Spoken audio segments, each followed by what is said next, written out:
Légende interdite, venue d'une terre oubliée. Voici l'histoire de Munda, l'enfant du feu sacré. Il y a des lieux où le silence pèse plus lourd que le vent. Des villages où les souvenirs rôdent comme des esprits. Munda revenait à Ndoloma après 12 années d'absence.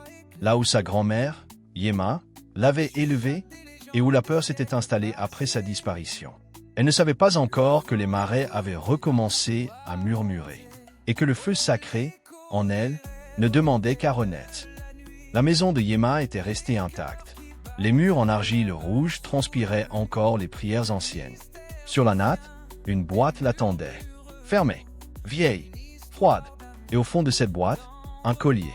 Celui que Yema avait toujours dit de ne jamais toucher. Cette nuit-là, Munda rêva. Le feu, la boue, des mains dans l'eau et des murmures. Le même nom, répété, hurlé. Munda, Munda, l'enfant d'Ilanga. Elle se réveilla en sueur. Les marais l'appelaient.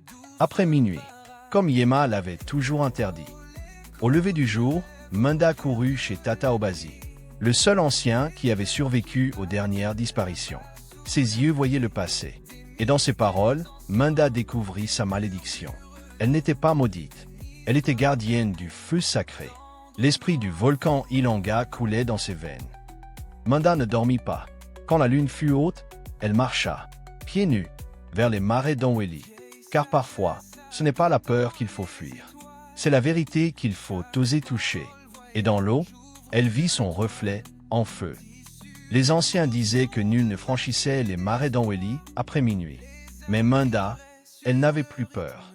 Chaque pas la brûlait. Chaque souffle était plus lourd. Et là, au centre du marais, une silhouette l'attendait. Il ne parlait pas. Il n'avait pas de visage. Pourtant, Munda entendait sa voix dans sa tête. Tu portes le feu, mais tu as oublié la douleur de celles qui l'ont porté avant toi. L'eau trembla, la terre aussi, et Munda tomba à genoux. Il lui donna un choix, fuir et vivre, ou affronter le feu et éveiller la mémoire de Namuka. Les cendres de sa grand-mère étaient encore tièdes dans son cœur. Alors elle marcha vers le volcan et murmura « Je suis prête ». Quand elle entra dans le cratère d'Ilanga, le ciel s'ouvrit, le silence se brisa, le feu ne la brûlait plus. Il chantait en elle. Elle devint lumière.